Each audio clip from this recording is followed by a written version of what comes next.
Malambot na ito guys, gigisa na natin. Kaya halo natin sa adobo to guys. Tokwa, prito natin ng mild na prito lang.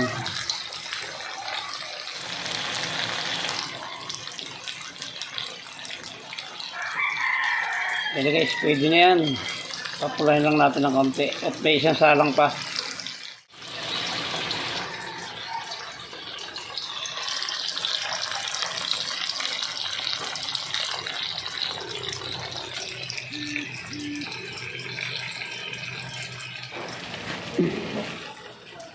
Ayos ito guys. Magigisa na tayo ng ating adobong tokwa at baboy. Yan guys. Babawasan natin guys yung mantika yan. Masyadong marami. So guys, magigisa na tayo.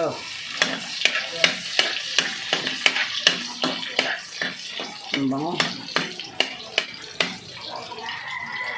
Iyon sasapat naman natin yung itong ginamit kong baboy guys, ito ribs ng baboy.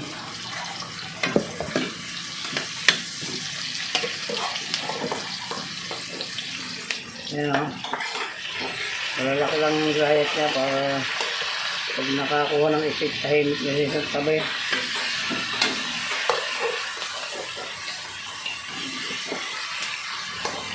Yan ito guys, 1 kilo lang ito. May bit pala, ilang kilo. Yun ano natin lalagay yung sabaw. Lalagay muna natin ang mga ingredients. Yan.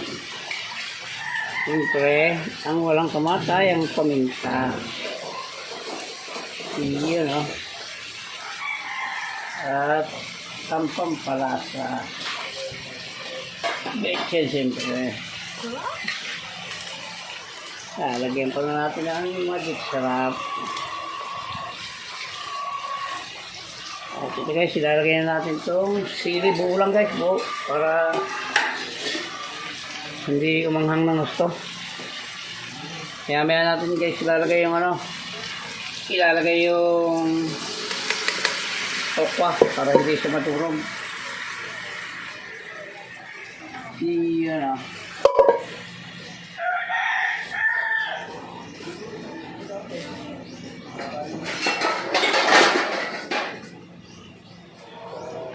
yan. Ang pang-aasim to rito guys, wala itong suka. Nang pinakulo ko pang-aasim to rito ay kalamansi para mas masarap siya. Malambot na ito. Kanina pa ito nakasalang. So yan. Takpan muna natin ng konti at maya maya ay palagyan natin ang paasim yan. Takpan natin guys ng kaunting oyster sauce. Yan. Ayos na yan. Maya maya ay lalagyan natin dyan yung ating tokwa. Guys, lagyan natin ng mga 2 kutsarang peanut butter. Yan, ito guys. Para hindi na natin pabababain yung sabaw. Lumakapot na lang siyang ganyan. Yan. Yun naging kaldorobo na ito guys. Lagyan natin yung ating tokwa. Hindi na ito kasi hindi na ito matutulog dahil pinirito ko na ito guys. Yun mild na prito lang ginawa ko dyan. Pangit naman kasi pag tumigas.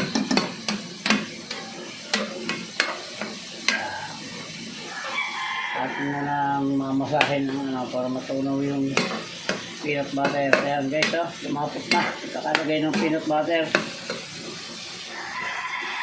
Tatakpan muna natin ng konti at hinaan natin yung apoy.